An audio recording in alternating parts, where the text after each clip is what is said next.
छठी मैया की। छठी घाटे जइबो हमो कोना, ये हमर दुलारी सोना। छठी घाटे जइबो हमो कोना, ये हमर दुलारी सोना। रिकॉर्डिंग बाय अपन मिथिला रिकॉर्डिंग स्टूडियो।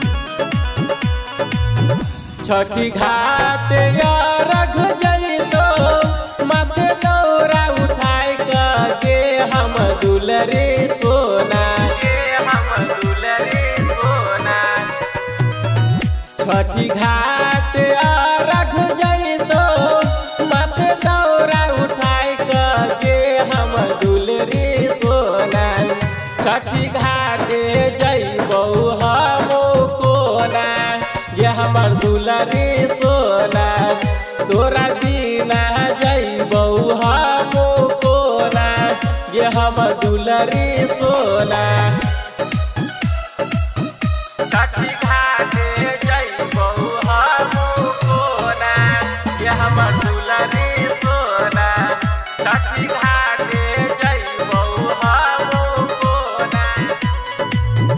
हंसत खेलत जिंदगी में लालना खेलैनी गे हम दुलारे सोना, हम दुलारे सोना। हंसत खेलत जिंदगी में लालना खेलैनी गे हम दुलारे सोना। छठी घाटे जइबो हमो कोना, ये हमर दुलारी सोना। तोरा बिना जइबो हमो कोना, ये हमर दुलारी सोना। छठी घाटे जइबो हमो कोना, ये हमर दुलारी सोना। छठी घाटे जइबो हमो कोना। राइटर प्रदीप के साथ में अनुराग अइलै सोना, तोरा हमारा हो साथ में, सोना तोरा हमारा हो साथ में। राइटर प्रदीप के साथ में रामचंद्र रंगीला अइलै सोना, हमारा हो साथ में।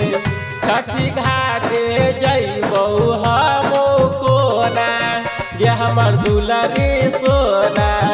तोरा बिना जइबो हमो कोना, ये हमर दुलारी सोना।